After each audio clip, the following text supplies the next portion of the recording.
నూలు నూలులో శతాబ్దాల గౌరవం, పట్టు పరంపరకు ప్రతీక, సంప్రదాయానికి శాశ్వత చిరునామా సఖీ.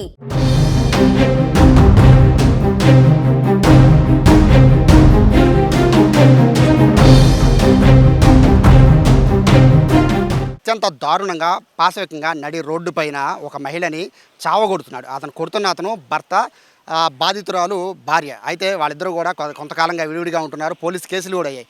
అయితే ఆవిడ వేరొకళ్ళ ఇంట్లో పనిచేస్తూ ఉంటుంది. ఆ పని ముగించుకుని ఇంటికి వెళ్తుంటే భర్త నడి రోడ్డు పైన దాడి చేశాడు.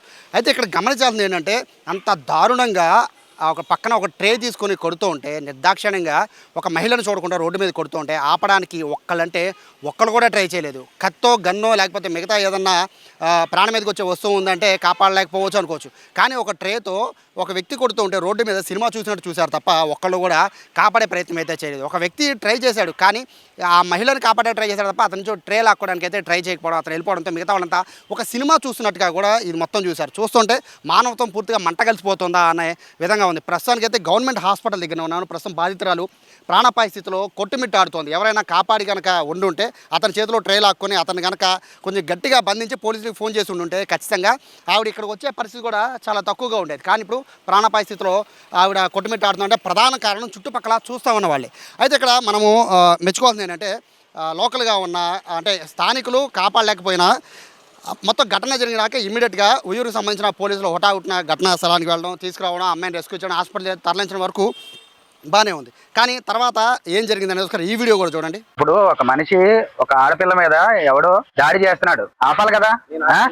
అది ఏం ఆపే, ఎవరు వీడియోలో కనిపిస్తుంది కదా, ఏం ఆపారు? ఆడి చేతిలో ఉన్న కత్తి, కొడవలు లాంటివి ఉన్నాయనుకో, తుపాకీ ఉందనుకో, అవి కాల్ చేస్తాడు, మనల్ని కూడా పొడి చేస్తాడని చెప్పి భయపడవచ్చు. వాడి చేతిలో ఉన్న ట్రే ఎక్కడ ఆపేవా? వీడియోలో కనిపిస్తుంది కదా. ఏం పావత పక్క తోసేయడమో, లేదంటే ఆ కళ్ళు ఇసుకేదో కొట్టడమో, ఏదో ఆడి మీదకి ఎసడమో, ఏదో చేయాలి కదా. కళ్ళ ముందు మనిషిని చంపేస్తుంటే కనీసం పోలీసులకైనా ఫోన్ చేయాలి కదా. ఒకరైనా పోలీసులకైనా ఫోన్ చేయాలి కదా, అంబులెన్స్ కైనా ఫోన్ చేయాలి కదా. రేపొద్దు మీ ఇంట్లో పిల్లల్ని ఆగేస్తారు, మిమ్మల్ని ఏదో చేస్తారు, అంతేనా?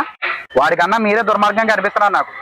కళ్ళ ముందు చంపేస్తున్నాడు, కళ్ళ ముందు కొట్టేస్తుంటే పడిపోయిన ఆడపిల్లల్ని ఒక్కడ ముందుకెళ్ళలేదు. ఒక్క తోపు తోస్తాడు, ఆగుతాడా? 4-5 ఉన్నారు, షో చూసినట్టు చూస్తున్నారు, సినిమా చూసినట్టు చూస్తున్నారు. అలా తోస్తే ఆగుతాడా వాడు? ట్రే ఆడి చేతిలో ట్రే లాక్కోలేరా 2-3 కలిసి? ఇటుపోతున్నారా? చూసారు కదా, ఆ వీడియోలో ఉన్న సిఐ రామారావు ప్రస్తుతం మనతో ఉన్నారు. ఎందుకంటే ఘటన జరిగిన వెంటనే ఎలా రెస్పాండ్ అవ్వాలి అనేది ఖచ్చితంగా ప్రతి ఒక్కరికి తెలిసి ఉండాలి. స్కూల్ ఎడ్యుకేషన్ నుంచి అది తెలిసి ఉండాలి. బట్ ఈ మధ్యకాలంలో ఏదైనా దాడి జరుగుతున్న ముందు మొబైల్తో షూట్ చేయడం ఒకటి ఈ మధ్య అలవాటు చేస్తున్నారు తప్ప బాధితులను కాపాడే పరిస్థితి లేదు. కానీ వాళ్ళందరికీ కూడా క్లాస్ పీకిన సిఐ ఉన్నారు. సార్ నమస్తే సార్. ఈ ఘటన జరగడానికి కారణం చెప్పండి. వీళ్ళిద్దరు భార్యాభర్తలండి. ఆవిడ పుష్ప అండ్ సాంబయ్య. వీళ్ళకి ఒక 15 సంవత్సరాల క్రితం వివాహం జరిగింది. వీళ్ళకి 2 పిల్లలు ఉన్నారు. గతంలో కూడా ఇద్దరి మధ్య మనస్పర్ధల వలన కేసు కూడా అయ్యింది. అది ప్రజెంట్ కోర్టులో ట్రయల్ పెండింగ్లో ఉంది. ఈ క్రమంలో 5 ఇయర్స్ నుంచి కూడా వేరువేరుగా ఉంటున్నారు వీళ్ళు. కాకపోతే ఇతను వేరుగా ఉంటున్నా సరే చాలా దుర్మార్గమైన మనస్తత్వం, భార్యని అనుమానిస్తూ ఉంటాడు. ఆ క్రమంలో ఏం చేశాడంటే, వేళ మార్నింగ్ ఆవిడ వేరే ఇళ్లలో పని చేస్తూ ఉంటుంది.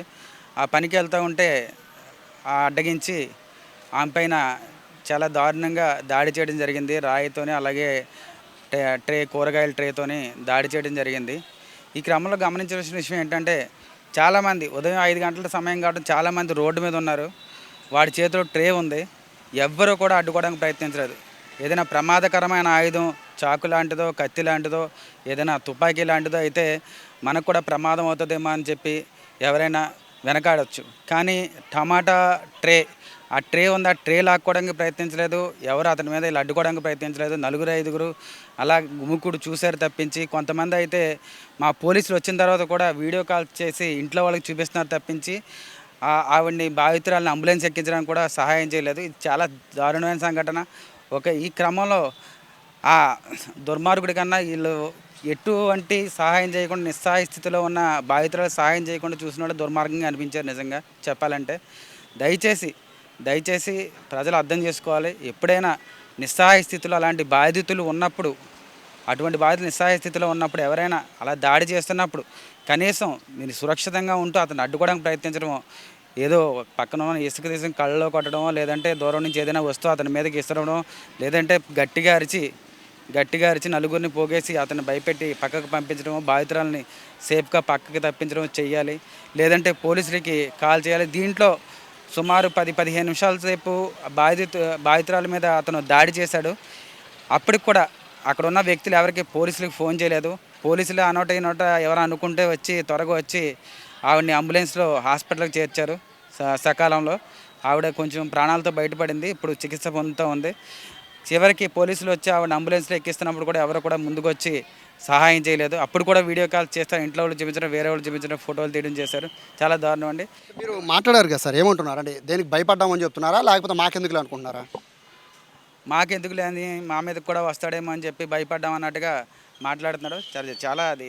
చాలా దారుణమైన విషయం. అతని చేతిలో కత్తి లేదు, గన్ను లేదు.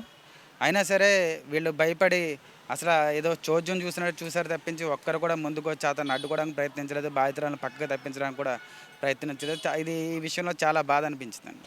సార్ బేసిక్గా ఇది స్కూల్ ఎడ్యుకేషన్ నుంచే స్టార్ట్ అవ్వాలి సార్. ఇలా తిరగబడి ఏమన్నా ఆపదలు ఉంటే ఆదుకోవడం అనేది నేర్పించాలి. బట్ మీరు డిపార్ట్మెంట్ పరంగా ఏమన్నా ఇటువంటి దానిపైన ఏమన్నా ప్రత్యేకంగా, ఎందుకంటే మీరు రెగ్యులర్ కాలేజెస్కి వెళ్ళి అందరికి మోటివేషన్ ఇస్తూ ఉంటారు కదా, సో ఈ పర్పస్లో ఏమన్నా వెళ్ళి చెప్పే అవకాశం ఉంటుంది? మహిళలకి ముఖ్యంగా మా ఏరియాలో, మా కృష్ణా జిల్లాలో ప్రత్యేకంగా ప్రతి కాలేజీలోని ప్రతి స్కూల్లోని కూడా సెల్ఫ్ డిఫెన్స్ కోసం క్లాసులు అమ్మాయిలకు పెట్టడం జరిగింది. ఈ పర్టికులర్ విషయంలో ఏంటంటే గతంలో కూడా వీళ్ళ మధ్య గొడవలు జరిగినప్పుడు ఈ అమ్మాయి అతన్ని ప్రతిఘటించింది భార్య. కానీ ఈ పర్టికులర్ సిచ్యువేషన్లో ఏంటంటే అతను కాపు కాసి చాటుగా వచ్చి ఫస్ట్ దెబ్బ కొట్టడం వల్ల ఆవిడ నిస్సహాయ స్థితిలో పడిపోయింది, కింద పడిపోయి తర్వాత ఎదుర్కోవడానికి లేకుండా అయిపోయింది. ఏంటుంది ఇట్లా గొడవ జరిగినప్పుడు కానీ లేకపోతే రోడ్డు మీద ఏ ఇష్యూ కానివ్వండి సార్, ఫస్ట్ ఏంటంటే బైక్ ఆపడం లేదా నడుచుకుంటూ వెళ్ళడం, ఫస్ట్ ఫోన్ తీస్తున్నారు. అలా కాకుండా ఏం చేయాలి అనేది మీరు ఏ సలహా ఇస్తారు? వెంటనే గట్టిగా అరిచి చుట్టుపక్కల వాళ్ళని అరిచి దగ్గరగా వచ్చేలా చుట్టుపక్కల వాళ్ళని అలర్ట్ చేస్తే ఓ 10 మంది గుమ్ముకూడితే ఆ ముద్దాయిని కూడా భయపడతాడు. లేదంటే చేతిలో ఉన్న ఏదో ఒకటి తీసుకుని అతనికి ప్రాణానికి అపాయం లేకుండా అతని మీద అటాక్ చేసి ప్రస్తుతం అది జరిగే ఘటన ఆపితే బాధితురాలు సేవ్ అవుతుంది. అటువంటివి చేయాలి. సురక్షితమైన దూరం నుంచి ఏదైనా వస్తువు అతని మీదకి విసరడం లాంటివి చేస్తూ ఉంటే ఇటువంటి సంఘటనలో బాధితులను మనం రక్షించే అవకాశం ఉంటుంది. యాక్చువల్గా సిఐ గారు బేసిక్గా కేసు పెట్టి వదిలేయచ్చు, కానీ అట్లా కాదు. ఎవరైతే అడ్డుకోకుండా ఆగిపోయారో వాళ్ళందరికీ కూడా క్లాస్ స్పీకర్. సో దీనివల్ల తెలుసుకోవాల్సింది ఏంటంటే ఒక ఘటన జరిగితే ఘటనని వదిలేయడం కాదు, దాని నుంచి బాధితులను ఎలా కాపాడాలి ప్రతి ఒక్కళ్ళు నేర్చుకోవాలి. ఎందుకంటే ఒక కాకి చచ్చిపోతే ఖచ్చితంగా 100 కాకులు వస్తాయి, కానీ మనుషుల దగ్గర మాత్రం అటువంటి వ్యవస్థ లేదు. చచ్చిపోతే ఇమీడియట్గా ఫోన్లో వీడియోలు తీయడం, దాన్ని స్టేటస్లుగా పెట్టడం, లేకపోతే గ్రూపుల్లో వేయడమే మాత్రమే చేస్తున్నారు. అలా కాకుండా ఇమ్మీడియట్గా రెస్పాండ్ అయితే మాత్రం చాలా నేరాలు రోడ్ల మీద తగ్గించే అవకాశం ఉంటుందని చెప్తున్నారు. సీసీ ఫుటేజ్ లేకపోయి ఉంటే కనుక ఎలా జరిగిందో కూడా తెలిసి ఉండే అవకాశం లేదు. కాబట్టి ఖచ్చితంగా అక్కడ చూస్తున్న వాళ్ళందరూ కూడా రిగ్రెట్గా ఫీల్ అవ్వాల్సిన పరిస్థితి. మీ కళ్ళ ముందు కూడా ఇటువంటి ఘటన జరిగితే ఇమ్మీడియట్గా రెస్పాండ్ అయితే కనుక ప్రాణాలు కోల్పోకుండా బాధితుల్ని కాపాడే అవకాశం ఉందని చెప్పి ఉయ్యూరు సిఐ రామారావు చెప్తున్నారు. కెమెరా పర్సన్ వినయ్తో సాయి, సుమన్ టీవీ, విజయవాడ నుంచి.